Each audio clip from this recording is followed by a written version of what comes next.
कैसे हैं आप लोग।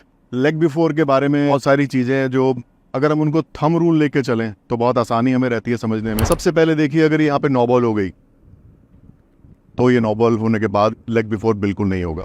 अगर एक राइट हैंडर बैट्समैन खेल रहा है और आपका बॉल लेग स्टंप के बाहर पिच हुआ तो लेग बिफोर बिल्कुल ही नहीं है।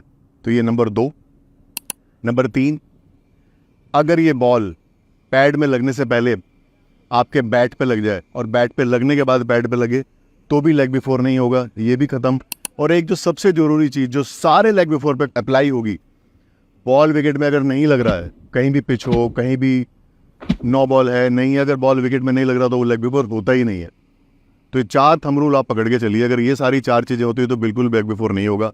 हाँ, लेग बिफोर कब कब होगा?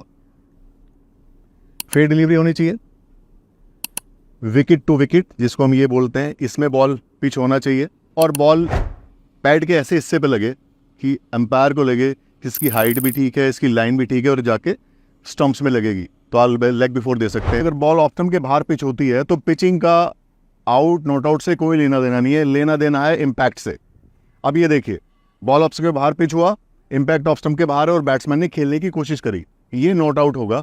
लेकिन सेम केस में यहीं पे बॉल लगा लेकिन बैट्समैन ने बॉल लेफ्ट किया और एम्पायर के हिसाब से ये बॉल अंदर जा रही थी और स्टंप्स में लग जाता तो ये आउट होगा। तो समझ रहे हैं आप डिफरेंस। एक और चीज जो काफी डिबेटेबल रहती है, बहुत सारे पीछे डिस्कशन हुए जिसमें लोगों को समझने में थोड़ी कैसे आसानी में बताना चाहूंगा।